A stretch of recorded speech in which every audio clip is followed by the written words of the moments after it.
అలసిన వాణిని ఊరడించు మాటలు. సహోదరుడు భక్తసింగ్ గారి యొక్క పరిచర్య నుండి అనుదిన ధ్యానములు. ఈ దిన భాగము జనవరి 1. మీరు నది దాటి స్వాధీనపరచుకొనుటకు వెళ్ళుచున్న దేశము కొండలు లోయలు గల దేశము. అది ఆకాశ వర్షజలము త్రాగును. అది నీ దేవుడైన యెహోవా లక్ష్యపెట్టు దేశము. నీ దేవుడైన యెహోవా కన్నులు సంవత్సరాది మొదలుకొని సంవత్సరాంతము వరకు ఎల్లప్పుడూ దాని మీద ఉండును. ద్వితీయోపదేశ కాండము 11వ అధ్యాయము 11-12 వచనములు. ఇది వాగ్దాన దేశము, అనగా మనకైతే వాగ్దాన దేశము క్రీస్తే.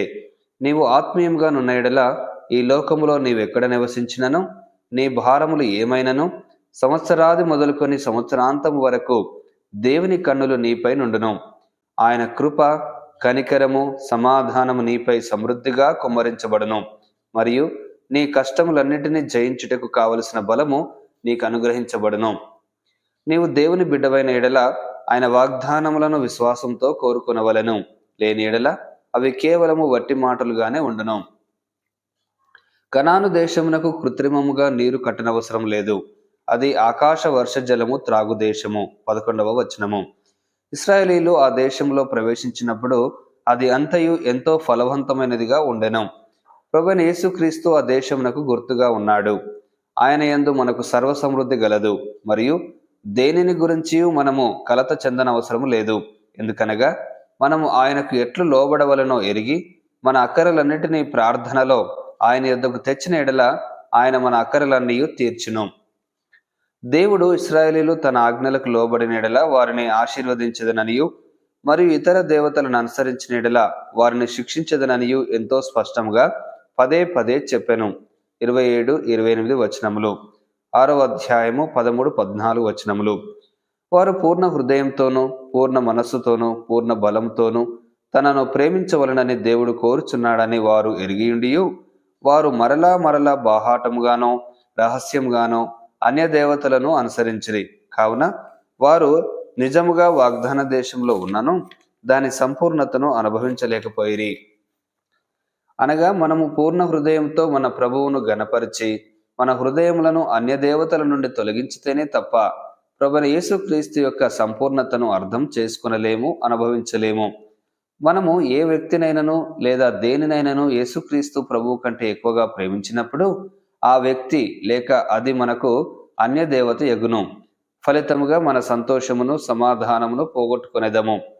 కొందరు తమ ఇండ్లను ఆస్తులను ప్రభు కంటే ఎక్కువగా ప్రేమించి తమ ప్రార్థన, ఆరాధన మరియు ప్రభువునకు సేవ చేయు సమయములను నిర్లక్ష్య పెట్టవచ్చును. ఇతరులు తమ మోటారు కారును శుభ్రం చేసుకొనుచు దానిని గురించి గొప్పగా చెప్పుటలో గంటల కొలది సమయమును గడుపుదురు.